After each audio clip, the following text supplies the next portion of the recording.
할렐루야. 우리 옆에 계신 분들, 앞에 계신 분들 말씀 듣기 전에 한번 인사할까요? 사랑합니다. 더 행복하십시오. 모든 일은 잘 될 것입니다. 사랑합니다. 더 행복하십시오. 모든 일은 잘 될 것입니다.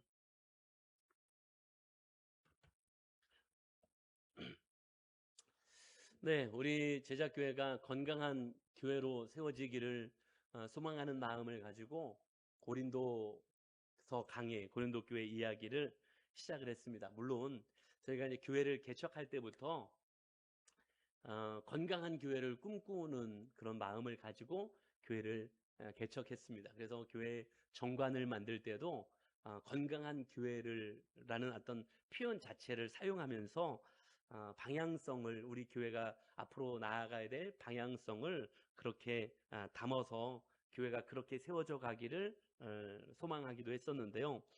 특별히 이제 건강한 교회를 꿈꾸면서 또 생각하면서 그리고 또그 건강한 교회를 공부하면서 하나님께서 마음에 오늘날 교회와 가장 오늘날 교회와 가장 유사한 형태의 교회의 모습을 가지고 있는 이 신약 성경의 교회, 이 고린도 교회 이야기를 통해서 우리가 오늘날 교회로서 건강하게 세워지는 하나님의 음성을 듣고자 하는 마음으로 이제 고린도서 강해를 시작하게 하셨는데 그 시작이 2023년 8월이었습니다. 그래서 정말 꼭 3년의 시간 동안에 특별한 어떤 절기나 특별한 시간을 제외하고 지난 시간까지 83번의 주일 예배를 통해서 건강한 교회를 소망하면서 이 고린도서 강해의 말씀을 함께 했습니다. 그리고 이제 오늘 그리고 다음 시간 이렇게 두 번의 이야기만을 앞두고 남겨두고 있습니다.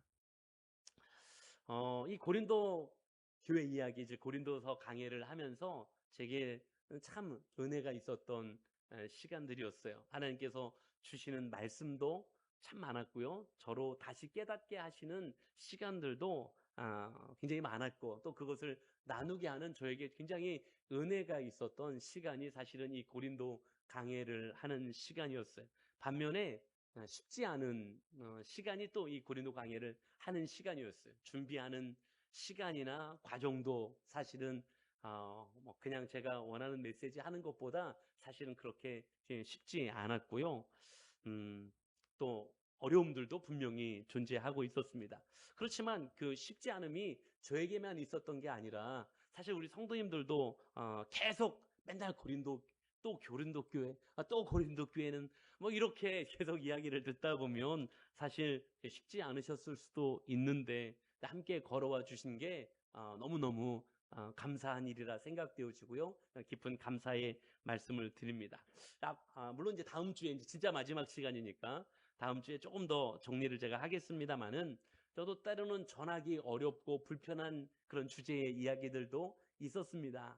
아마 성도님들도 동일하셨겠죠. 아마 듣기 좀 불편하고 어려운 그런 주제의 메시지들도 분명히 있었을 거라고 생각이 되는데 이렇게 마지막까지 함께 건강한 교회를 꿈꾸고 소망하면서 또 그런 소망을 담아서 함께 걸어와 주신 것에 너무 감사드리고 또 목사가 한다는데 뭐 어떡하겠어 뭐 이러셨을 수도 있지만 그러나 아무튼 끝까지 잘 걸어와 주셔서 너무너무 깊이 감사드립니다. 그리고 다음 시간에는 좀 이제 고린도 강해 이제 3년이라는 시간을 함께 했는데 마무리하는 좀 특별한 시간을 다음 시간에 좀 가져보려고 그렇게 생각합니다.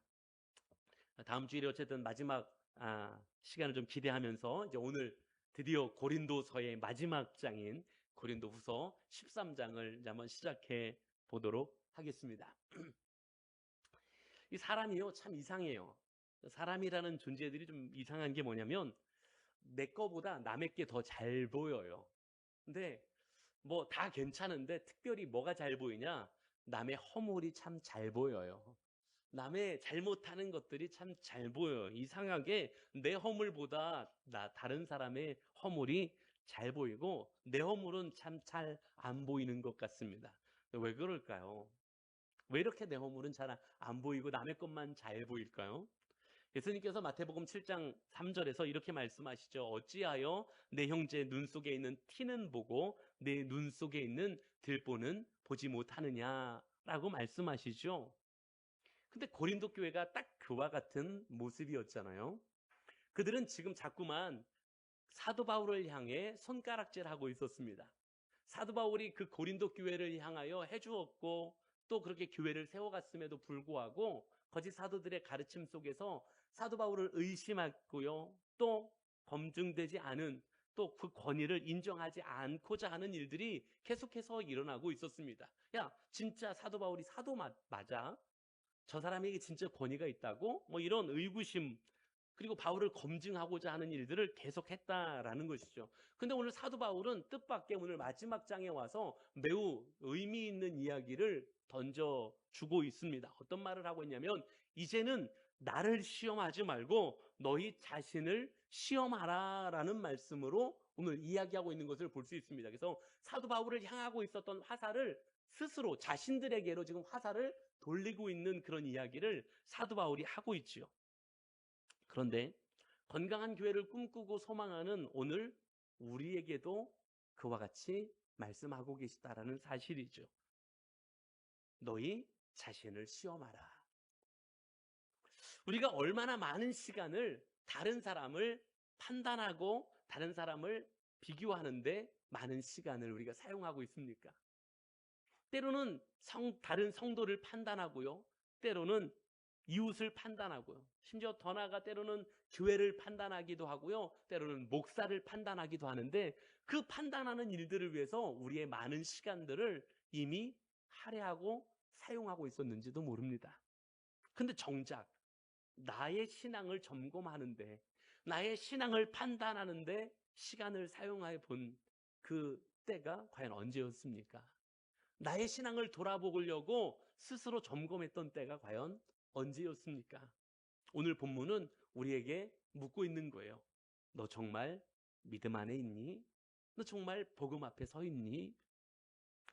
오늘 자기 스스로를 돌아보게 하는 이 세 가지 기둥의 메시지를 오늘 이 본문의 말씀 속에서 하고 계신데, 오늘 우리가 이 이야기들을 함께 나누면서 오늘 우리에게도 말씀하심을 들으며 우리 스스로의 신앙을 향하여 스스로 질문해보고 답해볼 수 있는 그런 오늘 이 시간 저와 여러분들이 되실 수 있기를 주님의 이름으로 간절히 축원합니다. 자, 그럼 먼저 지난 시간에도 잠깐 말씀드리면서 이야기했던 것처럼 사도 바울이 오늘 배경을 보면 세 번째로 고린도 교회를 지금 방문하고자 하는 계획을 가지고 있었다라는 거죠. 근데 그 이야기를 하면서 오늘 본문에서 이런 이야기로 오늘 본문의 이야기가 시작됩니다. 그런데 오늘 이 1절에 보면 신명기, 구약성경 신명기의 말씀을 인용해서 하고 있는 이야기인데요. 뭐라고 이야기하냐면 두세 증인의 입으로 말마다 확정하리라 라고 말씀하고 있어요. 이거는 누군가를 판단하고 혹은 재판하고 할 때 지금 사용되어지는 언어였거든요. 이걸 좀 정확하게 보려면 지금 사도 바울이 단순하게 구약 성경의 말씀을 인용하는 것으로 끝나는 게 아닙니다. 이번 방문은 전에 방문했던 것과는 그 성격 자체가 완전히 다른 방문이 될 거라는 약간 경고성 메시지를 지금 고린도 교회 성도들에게 보내고 있는 거죠. 이어지는 말씀에서 보면 우리가 알 수 있거든요. 2절의 말씀에 보면 내가 이미 말하였거니와 지금 떠나 있으나 두 번째 대면하였을 때와 같이 전에 죄 지은 자들과 그 남은 모든 사람에게 미리 말하노니 내가 다시 가면 용서하지 아니하리라 라고 말씀합니다. 자, 지금까지 여태까지 사도 바울이 주로 사용했던 방법은 뭐였냐면 그 문제가 있고 죄를 짓고 있고 무너져가는 그 고린도 교회 성도들을 향하여 사도 바울이 주로 사용했던 방법이 뭐였냐면 편지를 보내는 방법이었다라는 거예요.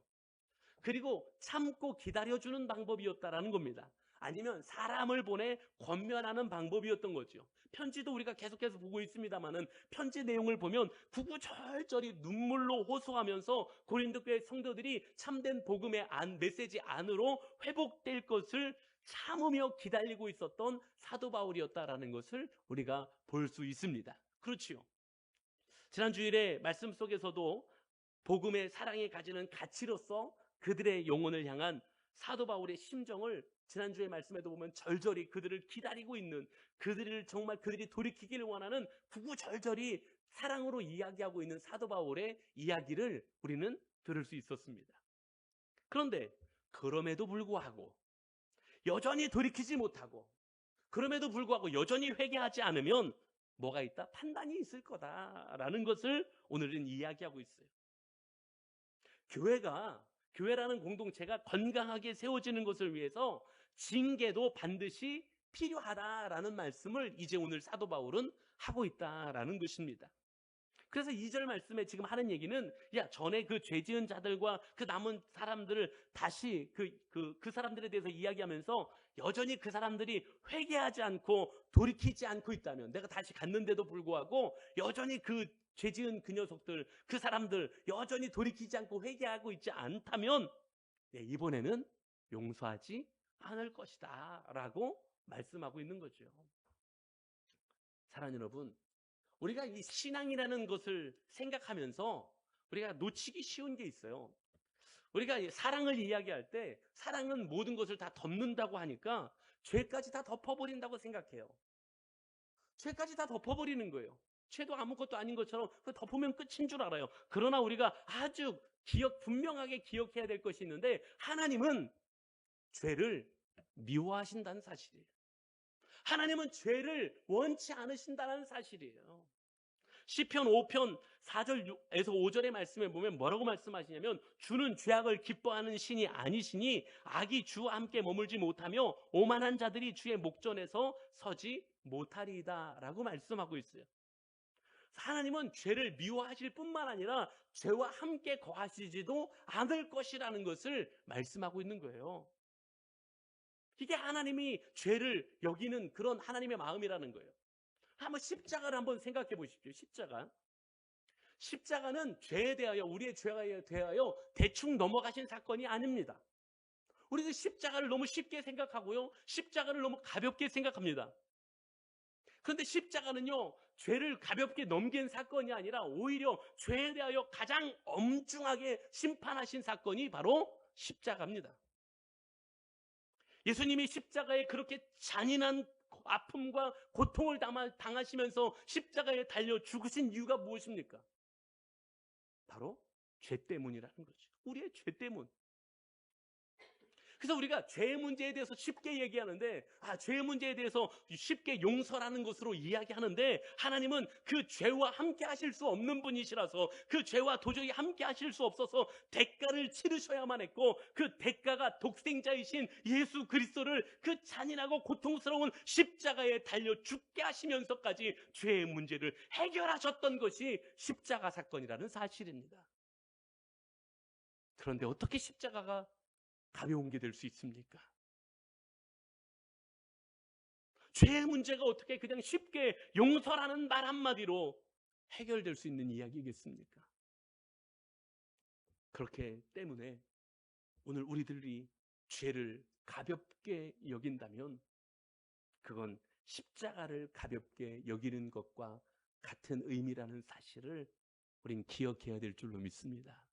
죄를 아무렇지도 않게 생각하면요, 십자가를 아무렇지도 않게 생각하는 거예요.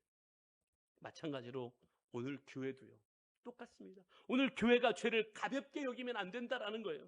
교회가 죄를 가볍게 여기면요, 거룩을 잃어버리는 현상이 나타납니다. 거룩을 잃어버리면 어떤 현상이 나타나느냐? 이제 교회는 세상에서 더 이상 빛이요 소금의 사명을 감당할 수 없는 그런 일들이 벌어지고 만다라는 거예요. 교회가 죄를 가볍게 여길 때부터 세상이 교회를 인정하지 않습니다. 교회를 무시하기 시작합니다. 왜?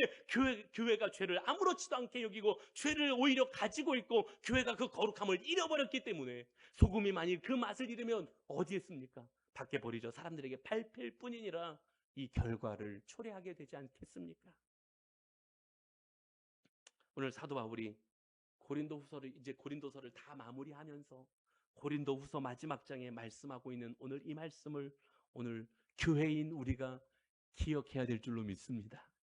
그리고 각 사람의 여러분들의 삶의 자리에서 분명히 죄는 무거운 것이고 죄는 두려운 것이라는 분명한 깨달음과 경각심을 가지고 다시 우린 하나님 앞에 서 있는 사람들이어야 한다는 사실을 오늘 다시 깨닫고 그 하나님 앞에 서는 간절한 마음을 가지고 살아갈 수 있는 은혜가 우리 사랑하는 제자교회 가족들에게 있게 되기를 주의 이름으로 간절히 축원합니다.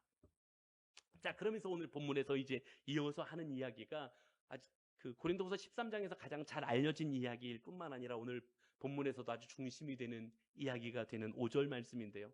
5절 말씀 가운데 보면 이렇게 말씀하고 있어요. 너희는 믿음 안에 있는가? 너희 자신을 시험하고 너희 자신을 확증하라 라고 말씀합니다. 여기서 놀라운 이야기가 있어요. 이거는 지금까지와는 조금 다른데 놀라운 이야기인데요. 뭐냐면 바울이 내가 너희를 시험하겠다라고 이야기하는 게 아니라 뭐라고 이야기합니까? 너희 스스로 시험하라 라고 말씀하고 있다는 거예요. 지금까지 바울이 해왔던 말들을 가만히 보면 충분히 고린도 교회를 시험할 만한 충분한 능력이 있는 것 같아요. 그런데 오늘 편지를 마무리하는 이 지점에 와서 사도 바울은 결국 고린도 교회 성도들에게 뭐라고 이야기하고 있냐면 스스로 시험하라라는 표현으로 말씀하고 있다는 사실입니다. 왜 그럴까요? 신앙은 남이 대신 점검해 줄 수 없기 때문에 그렇습니다. 제가 여기 딱 우리 성도님들을 딱 보면서 어떤 분은 신앙생활이 진짜 믿음이 이만한 것 같고 어떤 사람은 믿음이 좀 아직 좀 자라올라 이렇게 볼 수도 있겠죠. 근데 속을 들여다보면 어떤 사람은 믿음이 이만하신 것 같았는데 요만하신 분도 있을 수 있고 어떤 분은 믿음이 요만한 것 같은데 나중에 알고 봤더니 이만한 분도 있을 수 있는, 제가 우스갯이야기처럼 하는 거지만 신앙은 남이 점검하는 게 아니라는 사실이에요. 내가 스스로가 너무 잘 알고 있는 거예요. 또한 신앙은 대신 누군가 해줄 수 있는 게 아니라는 거예요. 목사가 대신 믿어주는 게 아니에요. 목사가 어떻게 대신 믿어줍니까? 목사가 무엇인가를 나누고 때로는 가르쳐줄 수는 있지만 목사가 대신 믿어주고 신앙의 삶을 대신 살아줄 수 없습니다. 부모도 마찬가지예요. 부모가 자녀를 대신하여 믿어줄 수 없고 신앙을 대신하여 살아줄 수 없다라는 것이죠. 교회도 마찬가지입니다. 교회가 누군가를 대신하여 신앙을 대신 살아줄 수는, 대신 믿어줄 수는 없다라는 사실입니다. 결국 하나님 앞에서 각 사람이 자신의 믿음을 직접 확인해야 되고 그 믿음으로 하나님 앞에 서는 것이라는 사실을 우린 기억해야 될 줄로 믿습니다. 그래서 이어지는 5절 하반절 말씀에 바울이 이렇게 묻는 겁니다. 예수 그리스도께서 너희 안에 계신 줄을 너희가 스스로 알지 못하느냐? 그렇지 않으면 너희는 버림받은 자니라 라고 말하고 있습니다. 이 고린도 교회 성도들의 교만함을 아주 단호하게 지적하고 있지 않습니까? 우리가 그래요. 교회를 오래 다녔기 때문에 믿음이 있는 것이라는 게 아니라는 거예요. 직분을 가지고 있기 때문에 믿음이 있는 게 아니라는 것입니다. 물론 믿음이 있으신 분이 때로는 섬기기도 하고 봉사하시기도 하겠죠. 그런데 봉사 많이 하고 섬기는 많이 한다고 해서 꼭 믿음이 있는 것이 아니라는 사실입니다. 중요한 질문이 하나가 있는 거예요. 그건 믿음의 척도가 아닐 수 있다는 거예요. 중요한 질문 하나는 뭐냐? 요한일서 5장 12절에도 말씀하고 있는 것처럼 아들이 있는 자에게는 생명이 있고 하나님의 아들이 없는 자에게는 생명이 없느니라 라고 말씀하고 계신 것처럼 지금 그 안에 예수 그리스도가 계시느냐, 예수 그리스도께서 여전히 살아서 역사하시느냐, 이게 가장 중요한 질문이고 우리가 돌아보아야 될 믿음의 신앙의 질문인 줄로 믿습니다. 내 안에 예수 그리스도가 계시느냐? 그래서 신앙생활은 정기적인 자기 점검이 필요한 거예요. 내가 진짜로 예수님과 더불어 삶을 살아가고 있는가? 내가 정말 신앙생활을 한다고 하지만 내 만족을 위하여, 내 영광을 위하여 하는 건 아닌가? 내가 오늘도 예배 드린다고 하지만 내 만족과 내 즐거움을 위하여 내가 예배하는 건 아닌가? 내가 섬기고 봉사한다고 하지만 내 만족과 내 영광을 위하여 하는 건 아닌가? 정말 내가 예수님과 더불어 살아가고 있고 예수 그리스도를 위하여 하나님, 예수 그리스도의 은혜 앞에 감사하며 하나님 앞에 내가 예배를 드리고 하나님 앞에 섬김과 봉사로 올려드리고 있는 것인가? 질문해 봐야 돼. 나는 왜 예배하고 있는가? 나는 왜 봉사하고 있는가? 나는 도대체 누굴 위해 살아가고 있는 것인가? 난 정말로 예수 그리스도와 더불어 살아가고 있고 복음을 붙잡고 있는 사람인 건가? 이 질문이 우리 안에 살아있어야 우리 신앙이 살아있을 수 있습니다. 우리가 우리 안에서 이런 질문들이 사라지면 우리 안에서 이런 물음이, 스스로에게 대한 물음이 사라져버리면 신앙은 습관이 되어버리고 맙니다. 그저 한 번씩 왔다 갔다 하는 습관이 되어버리고 말고요, 신앙이 형식이 되어버리고 맙니다. 신앙이 습관이 되고 신앙이 형식이 되면 결국 죽은 종교만 남게 된다는 사실입니다. 그래서 오늘 우리는 스스로 시험하는, 내 안에 예수 그리스도께서 살아계신지, 살아 역사하고 계신지, 내가 그 예수 그리스도를 붙잡고 복음을 살아내고 있는지 우리는 스스로 점검하고 우리 신앙을 스스로 시험해야 되는, 바로 저와 여러분들이 그런 사람들이라는 사실을 기억해야 될 줄로 믿습니다. 오늘 그렇게도 콧대가 높았던, 신앙도 좋고 가진 것도 많고 하는 것도 많고 지식도 많다고 그렇게 콧대가 높았던 고린도 성도들을 향하여 오늘 사도 바울은 이 마지막에서 아주 본질적인 질문을 통해 그들에게 도전하고 있는 것입니다. 자신의 영광을 위한 교회인지, 예수 그리스도와 함께 세워져 가는 교회인지를 묻고 있는 것입니다. 사랑하는 여러분, 오늘 우리에게도 말씀하고 계신 줄로 믿습니다. 스스로 시험하라 라고 말씀하고 계신 것처럼 우리 스스로에게 다시 질문하며 내가 예수 그리스도로 살아가고 있는지, 난 예수 그리스도의 그 십자가를 붙들고 복음 안에 살아가고 있는지, 다시 오늘 우리에게 하시는 말씀을 기억하며 우리의 신앙을 스스로 시험하며 스스로 점검하는 그 믿음의 발걸음을 가지는 사랑하는 우리 제자교회 모든 가족들이 다 되실 수 있기를 주의 이름으로 간절히 축원합니다. 자, 그럼 이제 여기서 이제 마지막 이야기. 날 더운데 빨리 하겠습니다. 이 마지막 이야기. 오늘 바울의 목소리가 이전과는 좀 달라요. 단호합니다. 그렇죠? 이전에는 좀처럼 심판의 이야기 하지 않는데 심판의 이야기도 아주 단호하게 하고 있지 않습니까? 이 단호한 이야기를 지금 사도 바울이 하고 있습니다. 분명하고 명확하게 하죠. 그런데 이어지는 말씀을 살펴보면 여기 사도 바울의 목회자적인 변하지 않는 마음 중심을 우리가 볼 수 있어요. 오늘 바울이 이렇게 단호한 메시지를 하면서도 뭐라고 기도하고 있는지를 보면 7절 말씀에 사도 바울이 하는 기도를 기록하고 있죠. 우리가 하나님께서 너희로 악을 조금도 행하지 않게 하시기를 구하노니. 그래서 지금 사도 바울이 하는 기도가 뭐라고요? 고린도 교회 성도들이 죄를 짓지 않는 성도들이 되기를 기도하고 있다고요. 더 나아가 9절에 보면 뭐라고 기도하냐면 또 이것을 구하니 곧 너희가 온전하게 되는 것이라. 고린도 교회 성도들이 무너지고 죄악에 무너지고 악한 것들을 따라 무너지는 것이 아니라 다시 십자가의 은혜를 붙잡고 복음을 붙잡으며 근본적으로 죄악에 거하지 않고 하나님의 진리 안에서 온전하게 세워지는 것을 오늘 사도 바울이 기도하고 있다라는 사실. 이렇게 기도하고 있는 사도 바울이 그럼 진짜로 소망하고 있는 게 무엇입니까? 지금 여태까지 고린도서의 전체적인 말씀을 통해서도 알 수 있는 것처럼 사도 바울의 소망은, 오늘 본문에서 또 사도 바울이 말하고 있는 소망은 자신의 권위를 세우는 것이 아니라는 것입니다.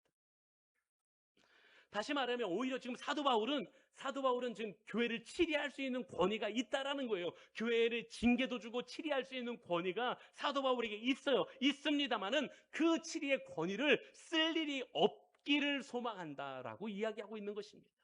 내가 너희를 지금 치리하러 갈 거야. 난 너희를 너무너무 치리하고 싶어. 이 못된 것들 내가 너희들을 반드시 치리할 거야. 이런 마음이 아니라 내 치리하는 권한이 있고 내가 이번에 가면 진짜 치리하는 일이 있어야 되겠지만 지금 내가 간절히 기도하는 건 뭐냐면 내 이 권위를 사용하지 않게 되기를 소망하고 있다라고 기도하고 있는 거죠.